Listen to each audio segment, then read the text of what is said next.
Hey guys and girls, it's Ken and Gina here from OK Portugal, and welcome to another episode of Portugal Farm Life. Now we are on our beautiful 3.5 hectare farm here in Central Portugal, and we moved here almost 3 years ago. It's almost 3 years ago since we quit our job, sold our house, got into a camper van and drove all the way to Portugal. And we had absolutely no idea what we were going to do, but we had this idea that we were going to buy a farm and we were just going to change the way that we lived. And 3 years have gone past and everything's changed. Yep. Everything's changed a lot. So in today's episode, we're going to be doing a Q&A. Basically, we get asked a lot of questions over and over again, in the comments of our videos. And so I thought today would be a good time to sort of answer those questions and run through them with you. Now, also, this episode is sponsored by Manscaped. They've sent us their latest Performance Package 4.0. And we're going to tell you guys a little bit about that a little bit later. First things first, we're going to dive straight in. And what's the first question, Gina?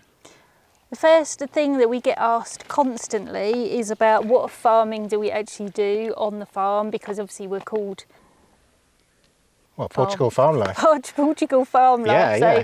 That's a relevant question. Definitely. Well, I mean, there's a lot of videos where we're out and about and we're like exploring Portugal, but essentially this is about our transition from sort of city life into a farm life. And this farm originally was a sheep farm. So the original owners, they lived here like well into their sort of 80s, I believe. Yeah. And they used to raise sheep here. So it's really set up very well for sheep farming. But it also has about I think it's 100 olive trees. And from that we produce olive oil every single year. Those go like off to a press. We also have vineyards where we produce, where we can produce some wine, but we haven't actually done that yet. And if you want to find out more about that, have a look at last week's episode. I'm going to put a link up on the screen. And check that out, because we answer all of that. We will be making wine soon. Yeah, so I think in short, the thing we do most is the olive oil, so collecting the olives for olive oil. Yeah, and then, actually the most important thing that we do here is we grow animal feed. So our fields are basically used to grow like a variety of like wildflowers, green manures, and different things that go into hay and become fodder for hay, fodder for sheep. So, our neighbor, he's a sheep farmer, and he basically needs tons and tons of food for his sheep. So we grow the food on this farm. When we're not growing grasses and hays and things like that, then we're growing stuff like corn, and that also becomes animal feed. Yeah, and in return for Joaquin using the farm to grow that, he obviously helps us maintain the farm, because he's got tractors and big machinery that we yet haven't been able to purchase. Exactly. So it's we kind of all help each other out here. Instead of getting completely stuck in and just going full on farmer mode, wake up at 4 o'clock in the morning and just work yourself to the bone 24/7, no holidays. We've kind of finding ways that we can live in a farm, experience their farm life, share with our neighbors, and share sort of work and tasks and food and supplies and things like that, so that we can all live a better life. And it's also a massive learning curve. Like Ken said earlier, we came from a town, from a city life, from a 9-to-5 job, to a farm. So we're getting the knowledge from the locals, because obviously they know the area and the climate and what they're doing. And we're learning. I'm still learning every day. Yeah. Yeah. And then the next question that we get asked is, why don't we keep any sort of proper farm animals? We've got like chickens and we've got dogs. Well, I don't know if Gina wants to. Yeah, I mean, the big reason is we don't have the infrastructure right now, so we don't have any pens that we would be able to safely keep animals in. We also don't have the husbandry skills yet to be able to look after those animals. I think if you've watched many of our other videos, you'll notice that our pets are our priority, and farm animals for me would be the same priority. So I'd want to make sure that I had the knowledge to be able to look after them properly, and I just think at the moment I just don't have that. And I also think we're extremely busy with work. Ken's obviously doing property videos and the YouTube videos, and we also want to go out and see Portugal. And we want to be able to go on holiday and stuff. Yeah. I've noticed that like our neighbours, when you look after sheep, it's every day. You don't get a day off. There's no holiday. You've got to wake up early in the morning. You've got to get those sheep out into the field. You've got to protect them during the day when they're in the when they're in the field. Yeah. Because there's dogs. Wild dogs can come and kill them, and then at the end of the day, sort of 7 p.m. 8 p.m. They're milking them twice They're milking a day. them and they're getting them back onto the farm. Then they're locking them up, making sure that they've got food and water. and rinse and repeat every single day. So yeah, and at the moment we're just not ready for that, and I just wouldn't want to get animals and then have to get rid of them exactly. because we weren't ready. So We like to do things properly. yes, so we try to. Yeah. Yeah. And the next question is, do we still have the chickens? We never see the chickens in your videos anymore. That's because it's too warm, and the Yeah. chickens are hiding out under shade, and they've got a massive chicken coop. Yeah, they've got 3.5 hectares of chicken coop where they're running around. They are free range, so they're Yeah. out and about all the time, but in this heat they choose to be in their house or in one of the sheds. Or under a bush. Or under a bush, Yeah. which is kind of, so they are definitely about, but we have far less than we did. At one Yeah. point we had how many? Well, we had 38 chickens. Yeah. We had a really big Bremer rooster, and if you've watched our videos from about a year or a year and a half ago, you might remember Nando's. Nando's was our big Bremer rooster. He stood about 1/2 meter high, and yeah, unfortunately, well, he had a flock of 38 hens, and some of them were like little baby chicks, and some of them were, you know, full hens. Yeah. And unfortunately, one day there was a really bad series of events. We went out, so we weren't on the farm at the time. Our dogs were supposed to be running around protecting stuff, and they were unfortunately locked up. And so what happened was they got attacked by a mongoose, and that mongoose wiped out almost all of them. You know, because we ended up now, I think we've got only 6 chickens. 5. Oh, 5, yes, Yeah. we've only got 5. So, I mean, some of the chickens we had to rehome because they were roosters. So, Yeah. and you can only have one rooster, and we had like 10 at one point. Yeah. So obviously that becomes an issue in itself. they start fighting and stuff Yeah, like that. and they overmate the female chickens. So some of the chickens were being mated like hundreds of times a day. Yeah. And that was having a detrimental effect on them. So they were rehomed. Yeah, I mean, chickens like to, they will have one sort of rooster that looks after the whole flock. Yeah. And then you've got all of these other younger roosters, and they want to mate. They are driven to mate. So these hens don't want to be mated by these other roosters, so they're getting chased around the whole time, and it's very, very stressful for everyone. Yeah. And And 38 noisy. chickens, there's a lot of chicken poo. Yeah, A lot. and Yeah. and a lot of cost for the Yeah. feed. Even though they're free range, they still Yeah. need feed and obviously cleaning out their coop and stuff. Yeah.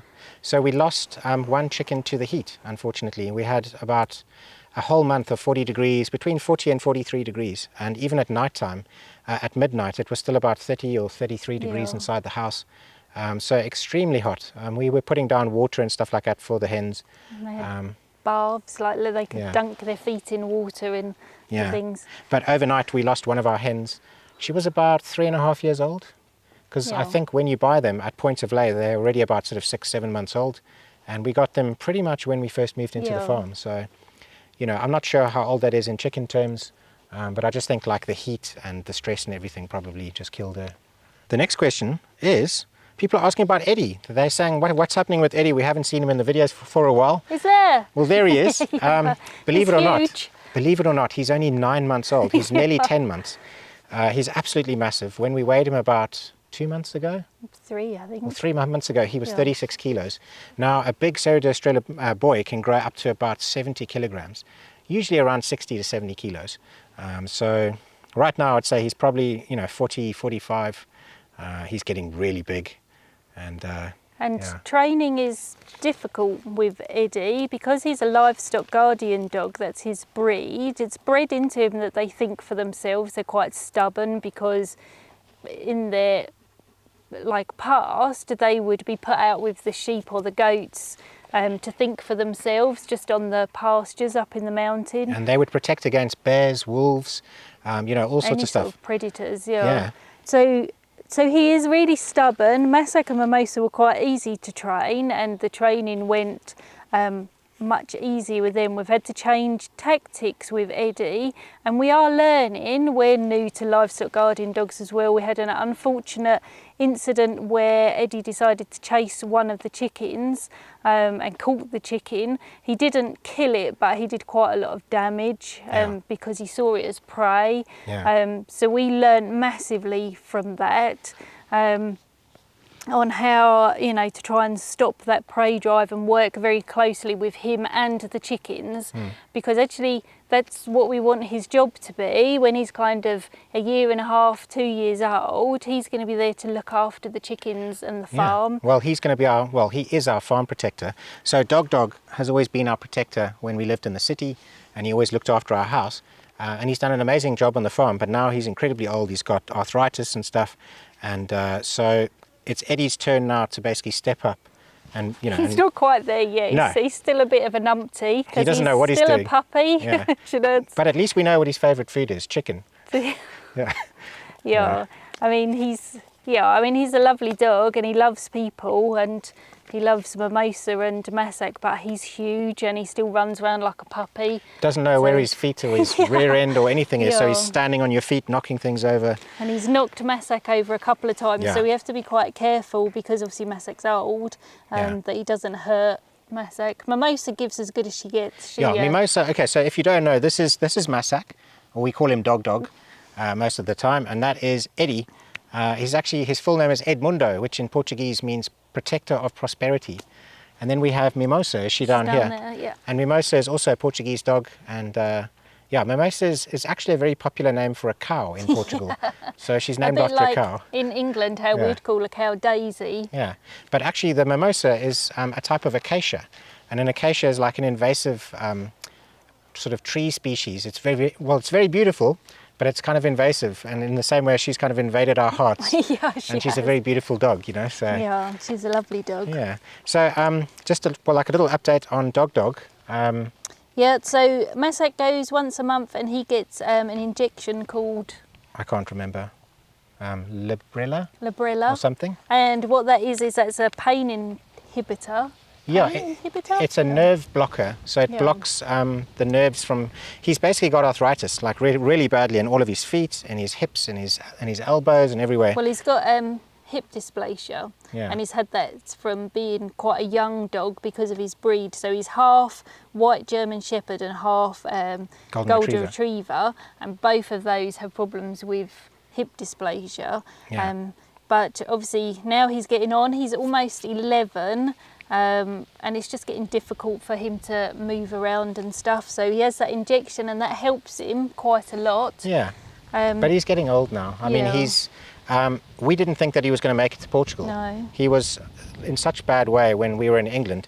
And when we got to this farm and he got to run around and he had something to protect, it just really woke him up again, you know. And then when Mimosa came. Yeah, and then, he was all on his own, and then we got Mimo as a puppy, and he absolutely loved that. And then we got Eddie, and he didn't like it so much. I think Eddie's just so big. Masak likes playing with Eddie on the floor like this, but he gets nervous, I think, when Eddie comes running towards him, because like I say, he's knocked him over a couple of times. Yeah. Because he's a brute. And then quickly an update on Mimosa. So Mimo,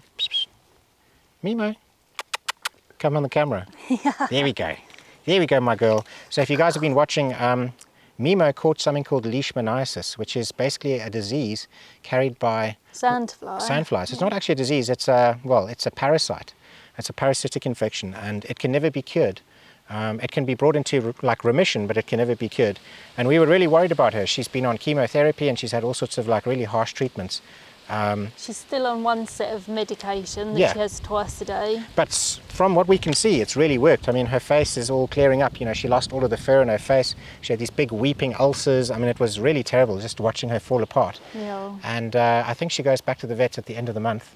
1st of September. 1st of September, yeah. So she goes to the vet at the end of the month, and we're going to do another blood test and find out whether it's worked.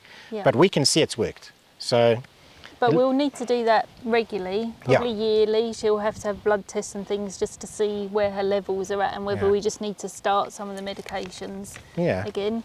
But it looks like it's worked. And then but a few people have asked, why don't we shave our dogs to keep them cool in the summer? We've just had this heat wave for a whole month of 40 degrees plus. Masak really doesn't like the heat. He's struggled in the heat a lot. Absolutely struggled. And people are saying, well, why don't we just shave the dogs or get them, give them a haircut? Well, Gina knows the answer to this question better than anyone. So Masak is a double-coated dog, which means he has an undercoat and a top coat. and it is advised that you don't shave them because actually the coat regulates their heat. So in the summer their coat keeps the heat out, and in the winter the coat keeps the heat in. So if you shave them, he would actually be at a higher risk of overheating. Hypo or hyperthermia, Yeah, of overheating. I know some people have suggested shaving his belly, which we have done in the past. I have done that in the past, but I just think he then gets stuck with so many thorns and things that I've made the decision this year not to do that. This ground is not soft. It's covered in some sharp stuff. Yeah. And look at him lying on the ground. Imagine if he just had bare skin. And our dogs have access in and out of the house all day as they choose. So they come in and they lay on the cold tiles most of the time under the bed. They also have access to the dam, and they get in the dam constantly, and their favorite thing to do straight after getting into the dam is to jump up on the bed. On top of the duvet, everything covered in mud. I mean, it's Yeah, it's gross. Yeah. We don't live clean anymore. No, it's kind of like every single day we're sweeping and we're cleaning and stuff. But unfortunately, these like horse-sized dogs, little mini horse-sized dogs, come in with all sorts of branches and twigs, and they bring like little animals in and all sorts of stuff. So it's a very different way of living. And actually, speaking of bringing in animals, that brings us to our cats. Nanook and Mecco. Yeah, so we've got two beautiful Maine Coon cats. We've had them for about between 12 and 14 years, I think. Nanook's 13 and Mecco's 12. Okay, Massack's 11. Yeah. So, And I mean, they're also, Maine Coons are one of the largest cat breeds. And the larger an animal is, generally the shorter their lifespan. So, like most cats can live to about 16 or 18. Yeah. But we can see that, Nanook's nearing the end, but she's doing it very gracefully, and she's a beautiful creature, and she's loving her life out here. Cats, as much as I love cats, they're sadistic little murderers, and she just loves spending the whole time just hunting, and like anything that moves on this farm just gets annihilated. We definitely don't have a mouse problem. Yeah. That's for sure. I mean, our cats even go after rabbits, so. Yeah. And we've had a couple of scares with Nanook, but she, at the minute, fingers crossed, is doing all right. But she's an old girl, so we're kind of, we have 3 old pets and 2 young ones. Yeah. And they keep us on our toes. Now, the next question is one that we get asked loads, okay, and it's how are the bees doing? So the bees, we don't actually have them anymore. Now, it's kind of complicated and it's a really long story, but I'm going to try and sort of summarize it a little bit. Every spring, beehives generally get so big that they, they gorge themselves on all the flowers and all the nectar and pollen and stuff. And the hives get so big that generally what happens is the queen lays new queens. And then she flies off with a whole bunch of the bees. They gorge themselves on honey, and she will fly off and she'll try and find herself a new hive. So what most beekeepers do is they try and stop the queens from flying away. They stop the queen from laying these queen cells or whatever, or laying eggs in the queen cells, so that they can discourage that, and they make the hives bigger, so they put extra boxes on the top. And basically we tried that this year, but it didn't work, unfortunately, and the queen actually did fly off. So she left, and our hive only had a couple of sort of worker bees left, and we thought, oh no, okay, it's done. But then surprisingly, a couple of weeks later, there was massive amounts of activity on the hive. We had a huge, what's called bearding, where all of the bees were on the outside, and for about 2 weeks or so, it looked as if we had a really large hive. So I think what had happened was a wild queen somewhere had found this hive and decided to sort of colonize it. And she was in there and we were letting her settle in, and then all of a sudden, nothing. We just had no activity, no nothing. It's been a learning experience with the bees. We never actually ended up getting any honey off them. We're like their caretakers, and they sort of lived on the farm, and they help pollinate flowers and plants and trees and things like that. And now they're gone.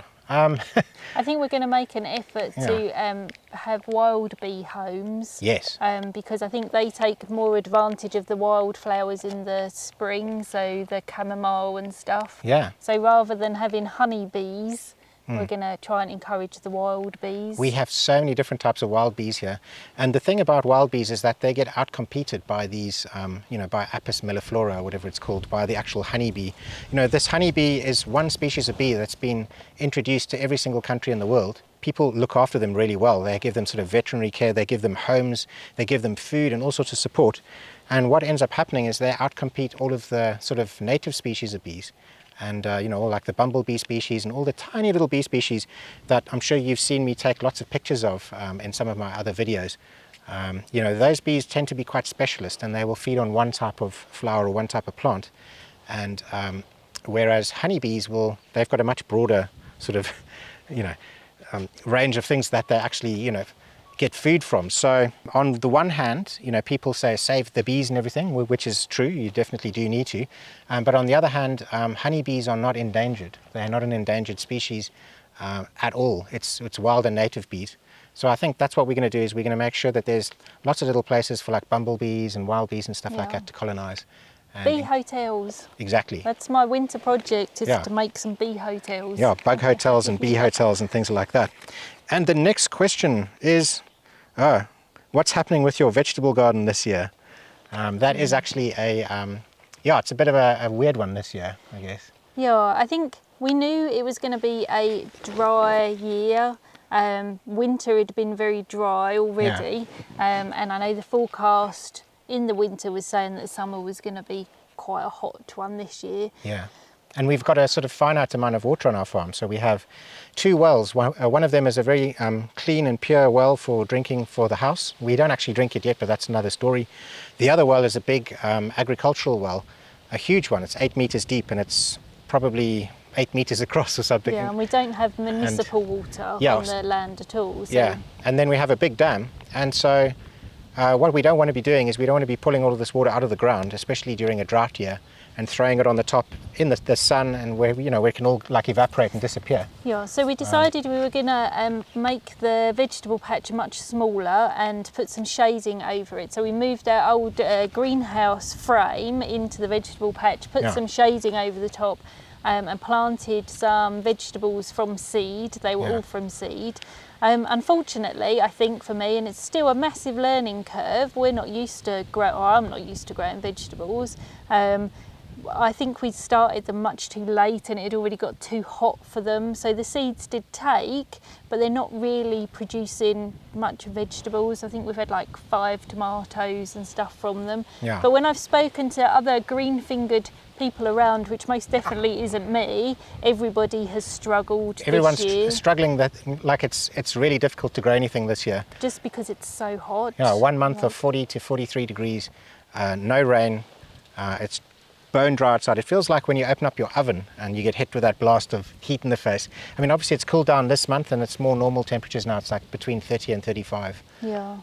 But we've learned, and it's gone in the knowledge bank for next year, that we need to start much earlier. I think we're going to keep the vegetables patch quite small again next year, just so it's more manageable and I can learn better with it being smaller, rather than trying to do it on such a huge scale, when at the moment vegetables in the supermarket are still quite cheap to buy. Well, exactly. It's very cheap to buy veggies, but we can't just buy thousands of litres of water if we run out. Yeah. So the first year we had far too many and we wasted lots of vegetables. And the second year I'd broken my ankle, so we didn't really do the vegetables. And then this year it was too late. So put all of those years together, and we're learning, and we're going to move forward with it, and then next year hopefully we'll have a better year. But that's the learning curve, and a better plan for what we're going to plant and how we're going to plant it, so we don't suddenly get thousands of tomatoes and thousands of carrots and thousands of broccolis. There's only so many tomatoes you can eat. Exactly.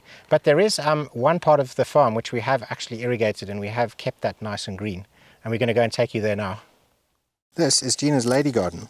She planted this garden so we can have some greenery in the front of our house during the long hot summers when everything around us is so dry. It's been so hot and dry over the last couple of months. It's been really difficult to come outside and work on the lady garden, and it's getting bushy.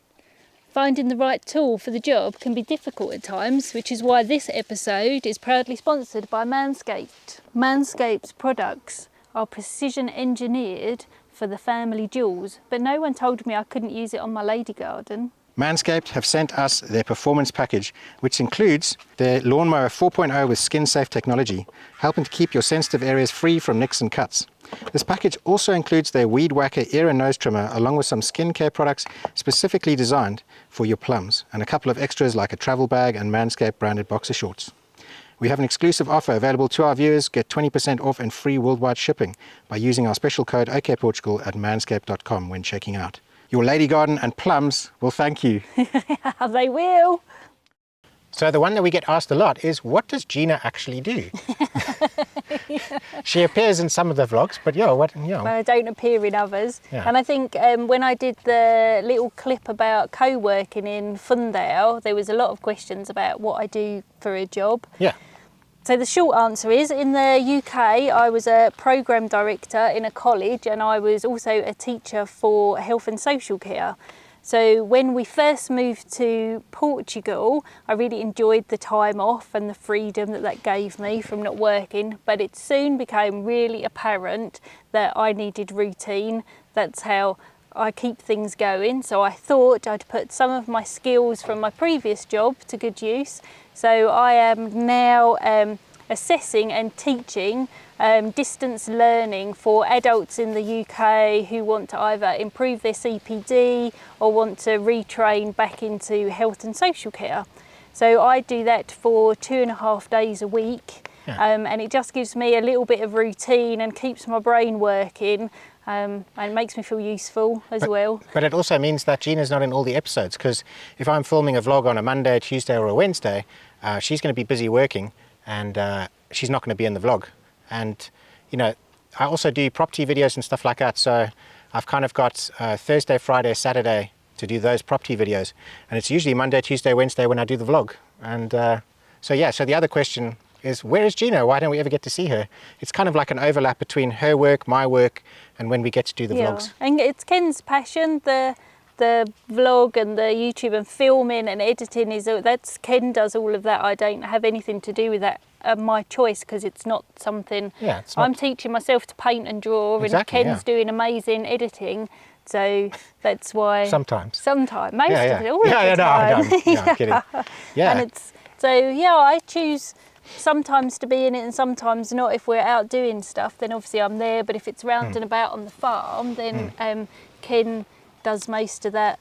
And then during the week, like he says, I also I also support him to do the property videos by going out and driving with him to properties. Yeah, so that's the other thing is, people often ask, I never see you working, what do you do for a living and all of that? And it's, well, we do YouTube. So we actually produce videos every single week that you can watch on a Sunday.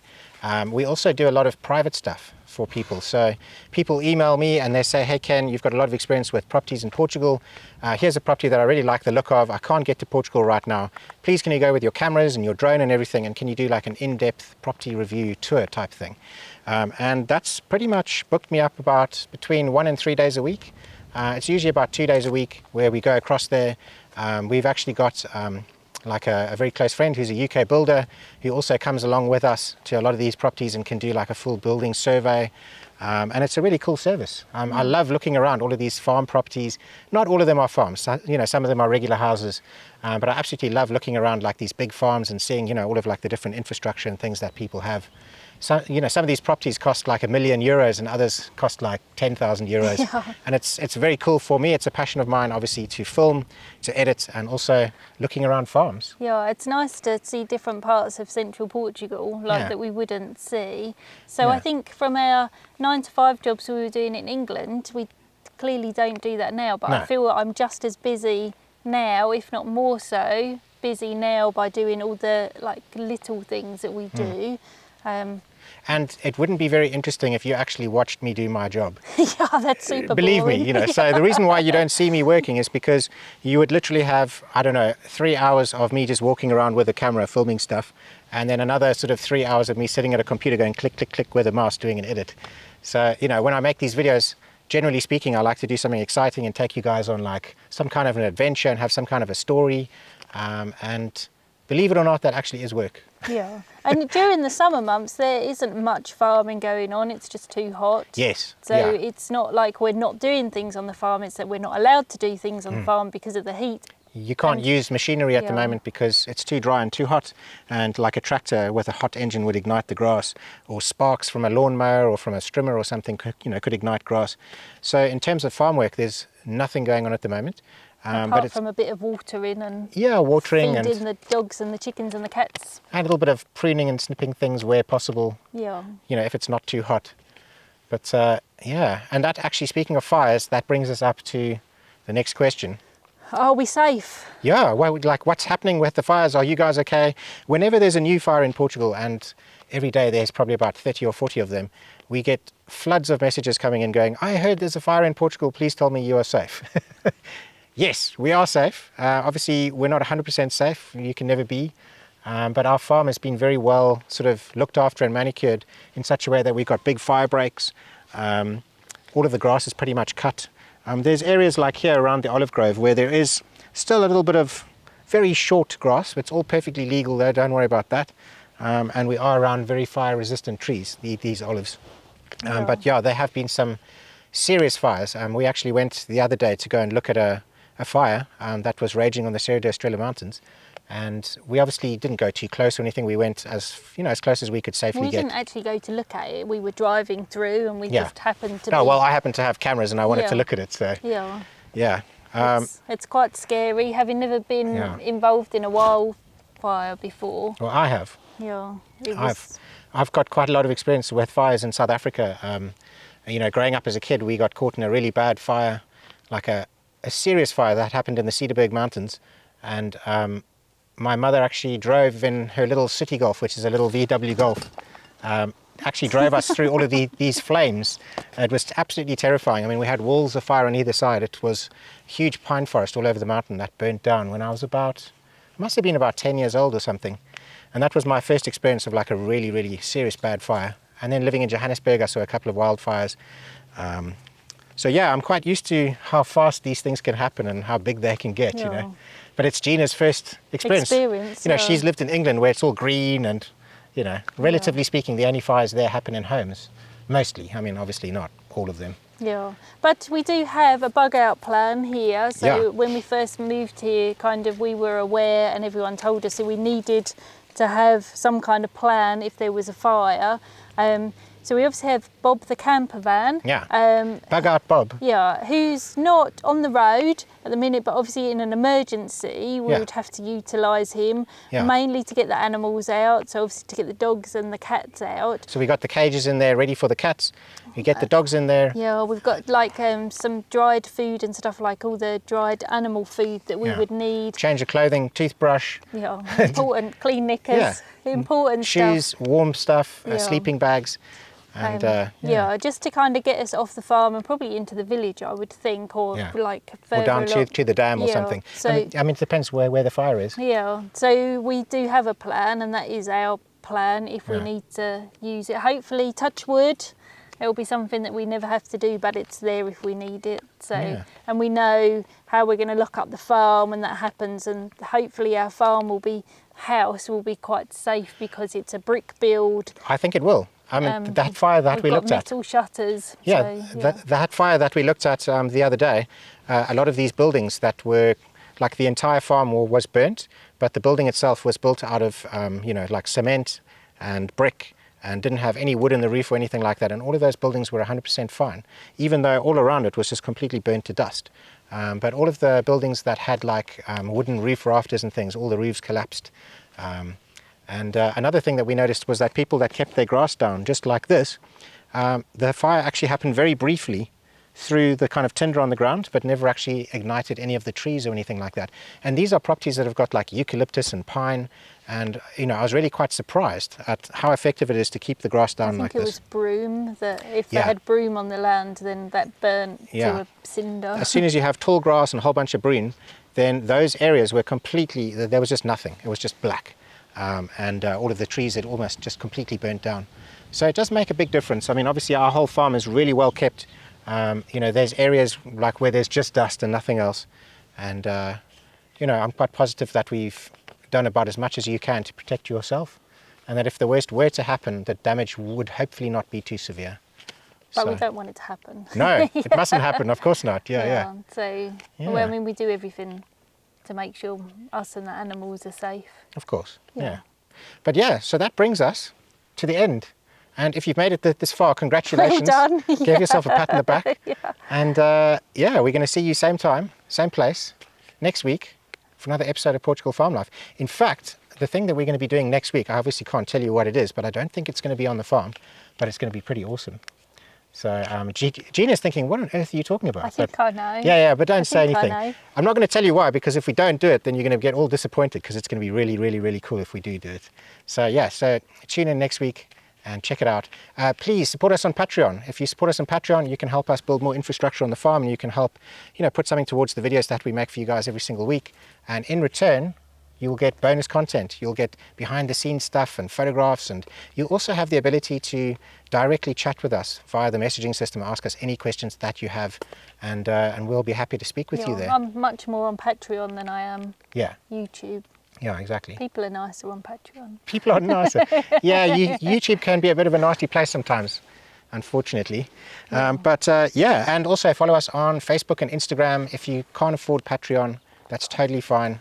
We do post extra stuff up on there, and that's how you can also get to see a little bit more of our Portugal farm life. Instagram, you can see how I'm teaching myself to paint and draw on 3rd-B on the left. 3rd-B on the left. I'm going to stick up a link on the screen there, so check her out. Gina's doing a whole bunch of cool artwork and stuff there. It's not cool, it's practice. It is cool. So, thank you very much, and we'll see you next week. Ciao. Ciao.